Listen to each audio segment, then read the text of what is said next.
there's also another consideration, which is a meme war between the synagogue in Dura Europos and the church in Dura Europos. So let me explain this. There's a scholar of early Christian archaeology named Stephen Goranson, and he has this really cool article called 7 versus 8, the battle over the holy day at Dura Europos. And so basically what he puts forward, he draws attention to what seems to be a kind of back and forth between the images in the synagogue and the images in the church. The synagogue has a menorah, 7-branched lampstand, right? So there you have the number 7, which is obviously characteristically important for ancient Jews, since the Sabbath is the holy day, the 7th day of the week. But for Christians, it's the 8th day, it's the day of resurrection, it's Sunday that is simultaneously a beginning and an end. It's an image of eternity.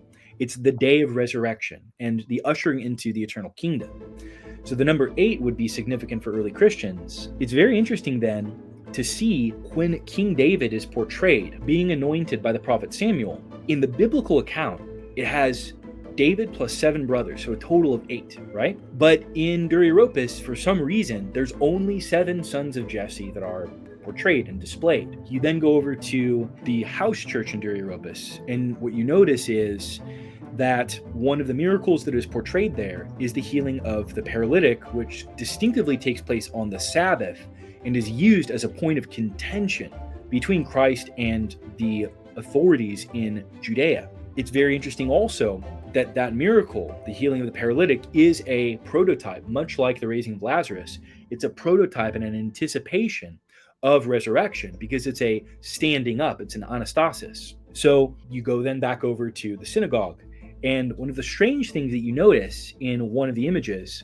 is that for some reason, in the episode of Elijah combating the prophets of Baal, even though there probably would have been, dozens, if not hundreds of prophets of Baal in that actual incident who would have been, fighting against Elijah, for some reason, the Dura Europos synagogue portrays 8. They pick the number 8 for some reason, some unknown, mysterious reason. You then go back over to the house church, and the number of surviving images of women in procession that you have is 8. So it does seem like there's something going on between, some kind of a meme war basically going on between the two over the holy day. What is the holy day? Is it 7 or is it 8? So Goranson himself doesn't take this where I'm going to take it, but where I would take this is if the baptistry has this attention to the 8th day, the day of resurrection, Sunday worship, if it has this attention to Sunday worship, then probably the Eucharist was offered in there. Probably the 8th day worship was offered in the baptistry in that case. In which case it would be functioning kind of like our altar space now. It would be functioning kind of like the way that the special enclosed holy space of the altar functions for us today in the Orthodox Church. Yeah.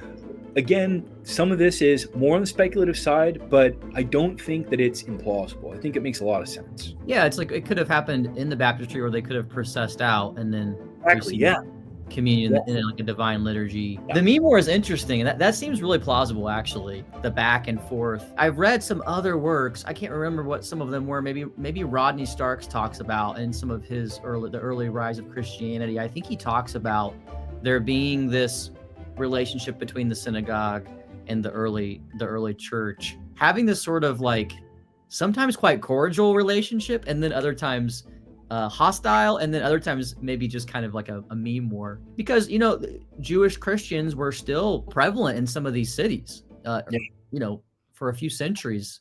When you're in Antioch, I think Father Stephen DeYoung says that a third of Antioch was like Jews. Many of them, I'm not saying most, but many of them became Christians. And so we sometimes forget just how Jewish these communities could also be. And so the temptation, of course, sometimes would be for some of these Jewish Christians to go back to the synagogue, just like it's being talked about in the book of Hebrews, right? So Hebrews is making these points. And so you're saying it's kind of like the book of Hebrews in architecture.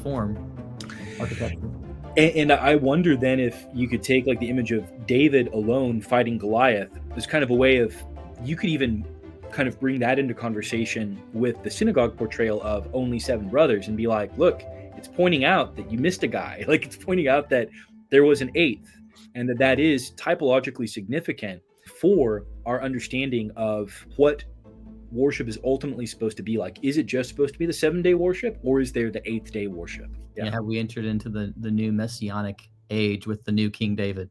Yeah. Pretty cool. Yeah. Well, man, thanks for coming on the show, Michael. This has been a joy to have you on, and also celebrate, your book coming out.